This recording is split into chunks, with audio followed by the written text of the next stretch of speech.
Patrick. And I'm Keisha. And welcome, guys, to the Real Estate Stew. We're the What's Cooking crew. And Keisha, I know that pot's been boiling for a while. Yes. So we've got some hot topics in there, I know. We are always grateful for all of our viewers who send in questions and comments that are going to benefit all of the viewers. So thank you.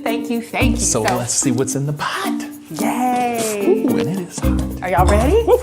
All right. Let's see what we got here. What do we have? Ooh. So one of our viewers wants to know, this is a great question. Is there a lemon law for real estate? Lemon law for real estate Yes, a here lemon in law. Texas. Okay, well, let's talk about that, Keisha. Well, first of all, there's lemon laws for cars and lemon laws for consumer goods. But for houses? Right. So for those who may be wondering, what is a lemon law? That's when you feel you've gotten a bad product or it's defective, and so you can basically take it back. That's So, right. yeah, right. And yeah. in some cases, like with 3 days, I want to get it. But Keisha, let's, want to break it to you. No, there's no lemon law for homes. Unfortunately. But there are some opportunities and things that you can look for as it regards the home purchasing for protections. So things you can do on the front end before you actually go through with the purchase. To protect you on the back end. Right, I like the way that sounds. Yeah, and okay. make sure you have all of the information you need to make an informed decision. So what are those things, Patrick? What do we have? There's what three options? things specifically that come to mind. Okay. First, seller's disclosure. Seller's disclosure. Second, home warranty Yes, home warranty. from the builder. Builder's home warranty. You got it. Let's differentiate. And number 3, home warranty as far as residential service contracts. Gotcha. Yeah. So a third party home warranty. You got it. So if you're purchasing real estate here in Texas specifically, there is no lemon law. However, you do have those 3 things available to you. So let's talk a little bit about each of them. Yeah, let's start out with the seller's disclosure. You might say, well, seller's disclosure, what's that? It's just what the name implies. Sellers will basically give information up front. Typically, it's several pages, so it'll be in writing, and it's to let you know, to inform you of any information regarding the property as it regards the condition overall. Right. Things such as, did the home ever flood? Is it in a flood zone? Are there foundation issues? Any cracks? Or there's roof? Is there an overlayment? Even things about the appliances and how many. Do we have 2 AC units, furnaces? It tells a little bit about your HOA. Are there dues that are involved, et cetera? If so, are they annual, monthly? What's the cost? The most important thing I will tell you that you should take away from this with the seller's disclosure is that it's information that's known to the seller. If the seller does not know of an existing material defect, then understand they're not at an obligation to disclose, because how do you disclose something you don't know? So that's why it's very important to go beyond the disclosure with inspections and things like that. But we'll talk about that in a later. Good info. The other thing too that I'll kind of tack on to that as it pertains to a seller's disclosure, the seller doesn't have to go through any great lengths to get any information about the condition of the property. So they don't have to hire an inspector or anything like that themselves in order to be able to tell you information about the condition of the property. So it's truly what they know. And it's not only that, Keisha, we want you to know too, the seller's disclosure is something that you should and will have access to in most cases up front before you even contract. I mean, literally before you execute a contract, you can say, hey, seller, can you provide me the information about the property, the seller's disclosure? And most sellers will have that available for you. Right. So the second thing you mentioned, Patrick, was a builder's home warranty. Yes. So I think it's important to say that with the builder's home warranty, contrary to the seller's disclosure and the third-party home warranty or residential service contract, builder's home warranties go with new construction. So when you're purchasing new construction, the builder may provide a home warranty that they offer to you as a buyer. They're not required to purchase or to provide a home warranty, but they may. So, and the fact that you said may is very important, Keisha. And one thing we want to point out too, guys, that even if you are provided a builder's home warranty, understand that you have to have a mindset of later on down the road, what's the stability of this particular builder? There are builders sometimes that go out of business. And if they go out of business, what happens with that warranty that was in place? Does it go out? These are things that you need to think about, buyers, and also have certain protections in place in the event that something like that were to happen. Now, the structure of that warranty is pretty standard. So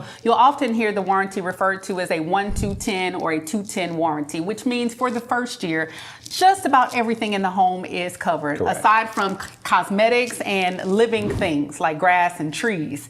So that's the first year. And then the second year, you get into like your mechanical Right. issues and things like AC, that. AC. heat, plumbing, electrical, those things are covered for 2 years. And then for 10 years, you have some structural coverage, which Like includes the foundation foundation. and things like that. Absolutely, absolutely. So that would be your builder's warranty. Again, that would apply to new construction.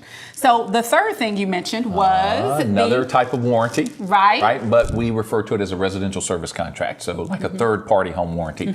And with this, think of it, guys, it's kind of an addition to, say, for instance, your insurance policy. You might get a lot of people say, oh, but my home's insured. Yes, but a third party residential service contract comes in the event that, let's say, a year or two down the road, you have a problem with your hot water heater or your dishwasher goes out. Things that we might your reference AC. as something real simple, or your AC, especially in Texas. That's a big thing. not good. Well, a lot of the residential service companies are set up to where you pay a flat fee Right. for the annual contract, and then there's what's called a service fee. So you Right. might pay $300, $400, $500, $600 for an annual policy.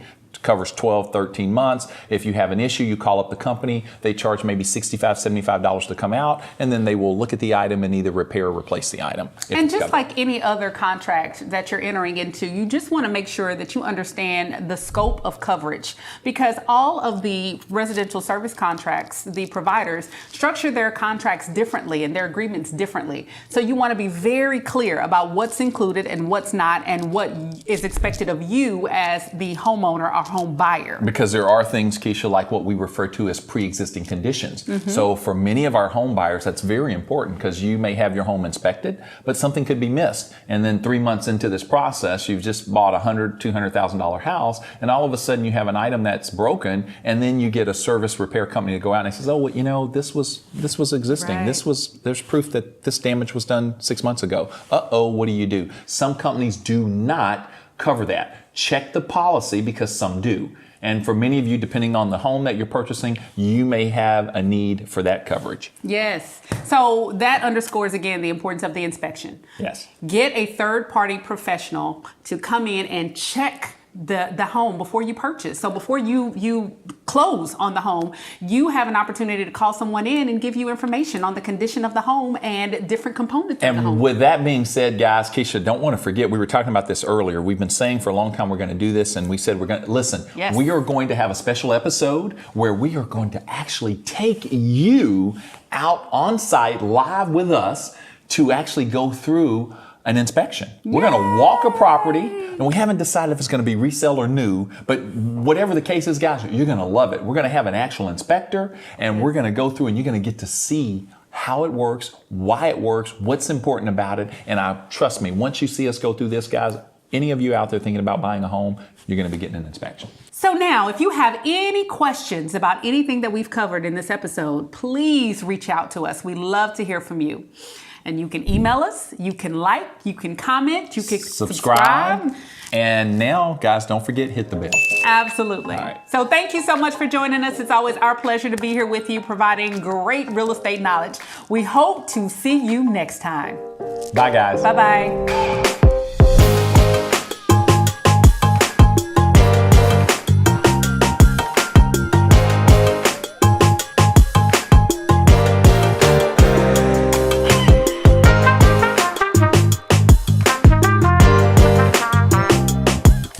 Yeah, I like this. Patrick likes cutting us. Patrick likes to cut us. Talked And about cut? I needed to do the transition. Oh, did she? I messed her I was up. supposed to do the transition.